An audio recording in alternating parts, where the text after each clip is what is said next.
The book of Revelation, lesson number 1. How did Jesus say we'd know when the world is ending? Have you noticed the news this week? Those tornadoes? Have any of you noticed the tornadoes? Some must have hit some of your areas you live.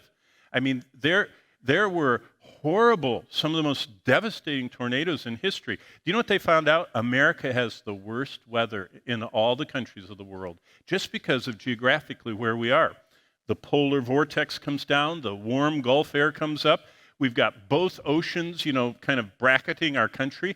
And that combination of ocean, Arctic, and warm, moist, the humid air coming up makes a cauldron for the most powerful weather.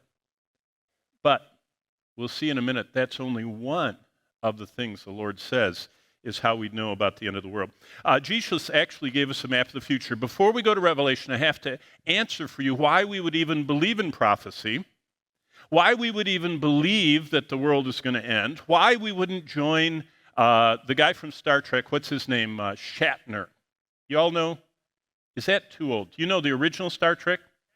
Yeah, William Shatner, the original Star Trek, before all these other iterations. He's 91 years old. When I was your age, he was really young.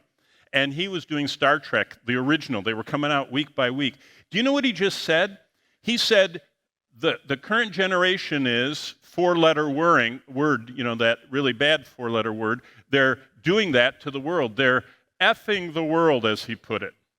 And I thought, what are you talking about? He said, this world is what our mother that keeps us alive. And if you don't have this mother keeping you alive, you have nothing. And I thought, do you know what Mr. Star Trek is saying? He's an earth worshiper. He believes that the earth is all there is and our life is tied to it. And he has no concept of the hymn that's come from the scriptures that says, this world is not my home. I'm just passing through. Now, for you have to make a decision because you're living in a generation that thinks this earth is all there is. And they're living like that. They're building their life on it. They're building their job choices, their time investment on this world is all there is, and I've got to get as much of it as possible because I'm only here once and, seize the day. Well, Jesus actually gave us a map of God's future. He introduced it in Matthew 6. How many of you know the Lord's Prayer? Our Father which art in heaven. You all know that? And if I start it, you could finish it. Do you know what it says in there? Thy kingdom come. You know that, right? Because you've all quoted that prayer. When Jesus said that, he was introducing what the whole Bible's written about. A kingdom is coming where Jesus Christ is going to actually be standing in a body on earth ruling this whole planet. Isn't that unbelievable? That happens after the second coming. So the disciples got very interested in that.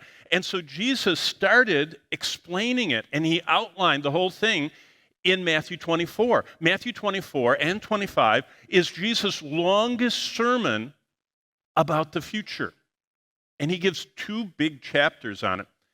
But then one of the disciples that's sitting there watching all this and listening to all that gets to be the last disciple alive, and he's in exile, and Jesus comes to him and illustrates the future. That's what the book of Revelation is. It's kind of like the National Geographic. When I was little, I read every National Geographic. In fact, I started reading them when I was like 2 years old, before I could read. Why?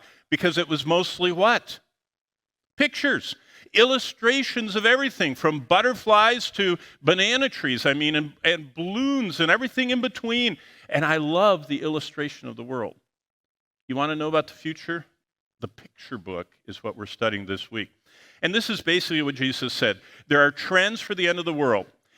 Starting in Matthew 24, verse 8, and then on into verse 33 and 34, he talks about what the world looks like. Now, think about this. The whole way that we see the book of Revelation is Jesus returning and describing for us what the earth looks like as he comes back. That's how we can tell what the end of the world looks like. Now, just look at those verses.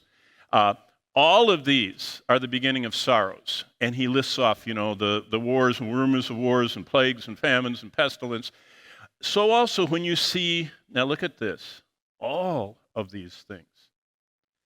Did you know there's never been a generation in history that saw them all until your generation? You say, all what? Well, how about this one?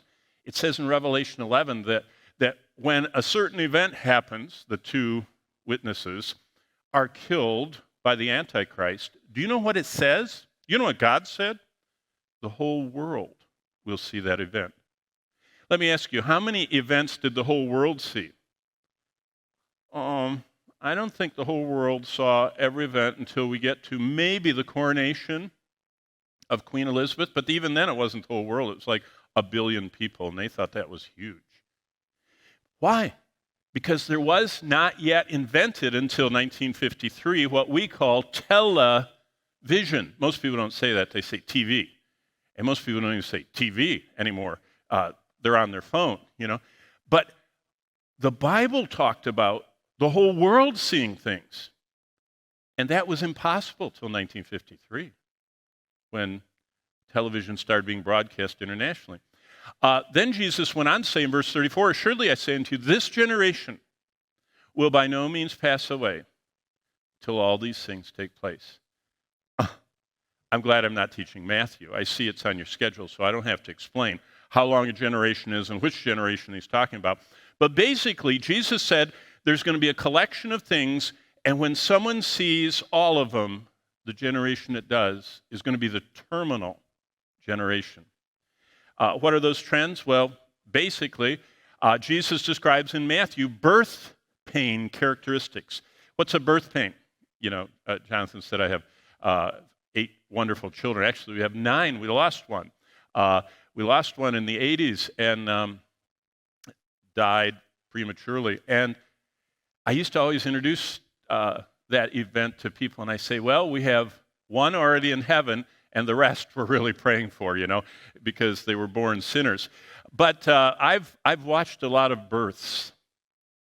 A birth is an event in a woman's life that is unforgettable and gets more so because it totally captivates her body, her mind, her emotions, all of her nerves. Everything is affected by those contractions. Well, the birth pain characteristics of the end are they're going to be more and more visible.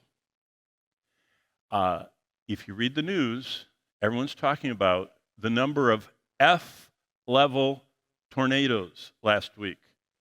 F1, F2, F3, F4, F5 is the biggest. There were dozens of F1s, 2s, and 3s, and 4s.